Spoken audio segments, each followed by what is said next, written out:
Some folks just don't know when to back off, do they? This self-entitled woman thought she could bully me into coughing up $40,000 just to move into my own house.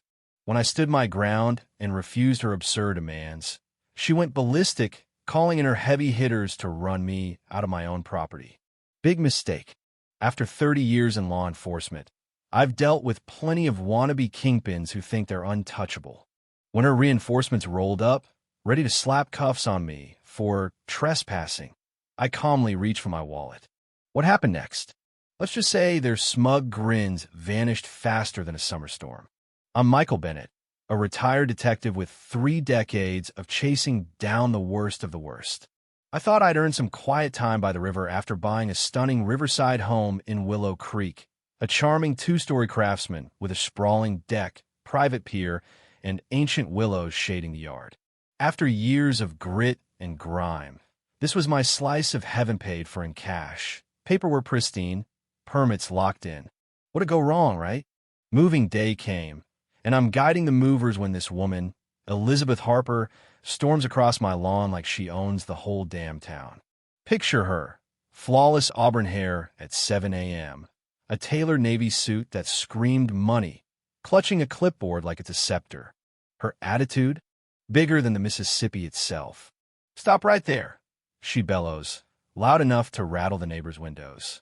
Who approved this move-in? I'm Elizabeth Harper, president of Willow Creek HOA for 12 years. I've seen her type before people who think no is a personal insult. The movers freeze, glancing between us like they're caught in a showdown. Ma'am, I'm Michael Bennett, I say, keeping my cool. I bought this place fair and square last month. Everything's legal, but Elizabeth isn't here for reason. Impossible, she snaps, waving her arms like she's directing a Broadway meltdown. Nobody moves into my community without my approval. This is my river, my domain. She thrusts a document at Mephinsey HOA letterhead, gold seals, her signature scrawled like she's signing the Declaration of Independence. Mr. Bennett, these fees are non-negotiable. No payment, no move-in. End of story. I scan the paper with my detective's eye, and it's a joke. $20,000 for riverfront privilege, $10,000 for community compliance bond, $8,000 for elite security services, and $2,000 for Harper administrative fees. Total, $40,000. I almost laugh. Mrs. Harper, I say, handing back her fantasy invoice. I reviewed every HOA document. These fees don't exist. Her mask slips, and her voice hits a pitch that could shatter glass. I don't care what some outdated bylaws say. I built this place from nothing. I decide who stays. The neighbors are peeking out now, nervous, keeping their distance. First red flag. This wasn't just an overzealous HOA tyrant. This was a power-drunk bully running a racket. When I call her fees attempted theft, she loses it. Theft? She shrieks, face red as a beet. Do you know who my husband is? Here it comes. Let me guess, I say. Someone important? She leans in, venom in her whisper. Sheriff James Harper, 25 years in law enforcement. He owns this county, and I own this community. Cross me, and you'll see real power. Bingo. The puzzle clicks. A corrupt sheriff backing his wife's extortion scheme.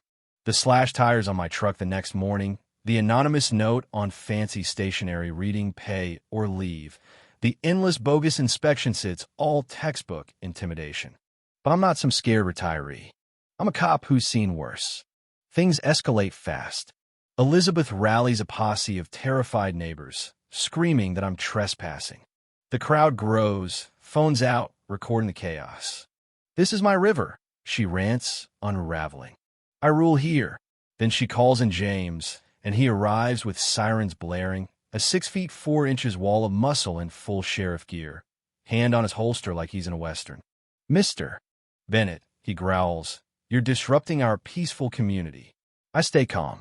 Sheriff, I'm moving to my legal home. He doubles down, citing HOA regulations. That's when I reach for my wallet, and the air gets thick. I hand my ID to his deputy, a young guy named Carter. His face goes ghost white as he reads it. Sheriff, you need to see this, he stammers, hands shaking. James snatches it, and his cocky smirk dies. The crowd leans in, sensing the shift. My ID.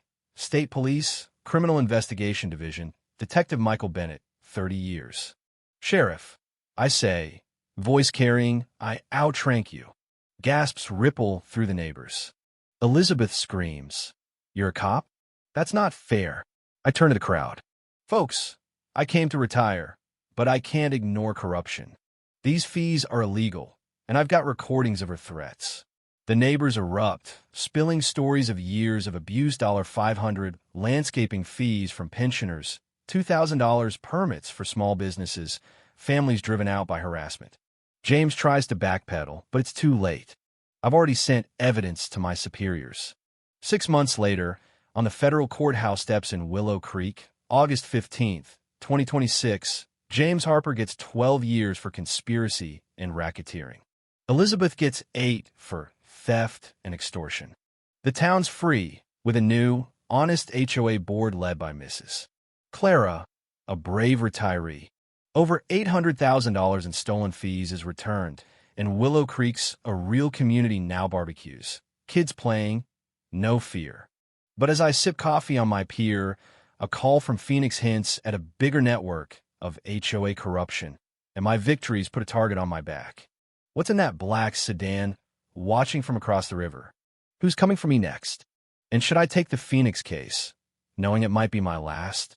Drop your thoughts below, hit that like button if justice feels good, and subscribe for more stories of karma striking back.